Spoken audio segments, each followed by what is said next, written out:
नमस्कार साथियों, आज जानते हैं इस वीडियो में वट सावित्री व्रत 2025 का शुभ मुहूर्त। वट सावित्री व्रत हिंदू धर्म में विवाहित स्त्रियों के लिए अत्यंत पावन और पुण्यदायक व्रत माना जाता है। यह व्रत पतिव्रता धर्म, अखंड सौभाग्य और पति की दीर्घायु की कामना से किया जाता है। इस दिन महिलाएं वट वृक्ष की पूजा कर सावित्री सत्यवान की कथा का श्रवण करती हैं। व्रत के माध्यम से वे माता सावित्री के आदर्शों का अनुकरण कर धर्म, भक्ति और प्रेम का प्रतीक बनती हैं। व्रत की तिथि और शुभ मुहूर्त।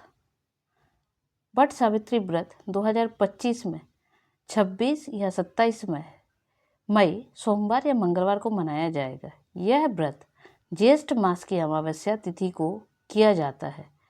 इस बार व्रत का शुभ मुहूर्त कुछ ही घंटों का है, अतः श्रद्धालु महिलाओं को चाहिए कि वह व्रत व पूजा कार्य मुहूर्त में ही पूर्ण करें। पूजा का श्रेष्ठ समय 26 मई को 12:12 से हो रहा है, जो 27 मई को प्रातः 8:31 पर समाप्त हो रहा है। व्रत का धार्मिक महत्व। यह व्रत पतिव्रता स्त्रियों द्वारा अपने पति की लंबी आयु, उत्तम स्वास्थ्य और सौभाग्य की प्राप्ति हेतु रखा जाता है। वट सावित्री माता सावित्री की उस अमर कथा से जुड़ा है जिसमें उन्होंने अपने तप, धर्म और भक्ति से यमराज को पराजित कर अपने पति सत्यवान को पुनः जीवन दान दिलवाया था। वट वृक्ष, जिसको बड़ का पेड़ भी कहते हैं, कि इस दिन विशेष रूप से पूजने की परंपरा है, जो अक्षय सौभाग्य का प्रतीक माना गया है।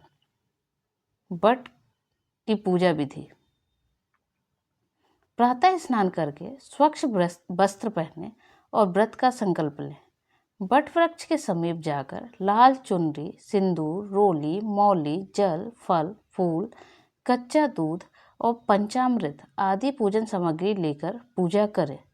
वट वृक्ष के तने पर कच्चा सूत लपेटते हुए 7, 11 या 21 बार परिक्रमा करें।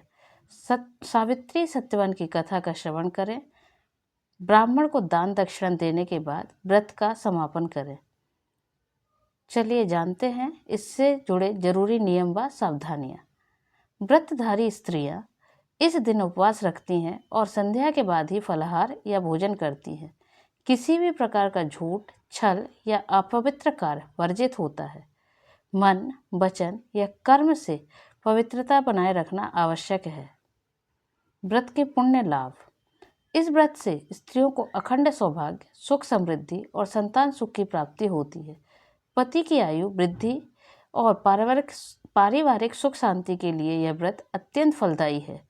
यह व्रत मन, शरीर और आत्मा की शुद्धि का माध्यम है तथा मोक्ष की ओर भी अग्रसर करता है।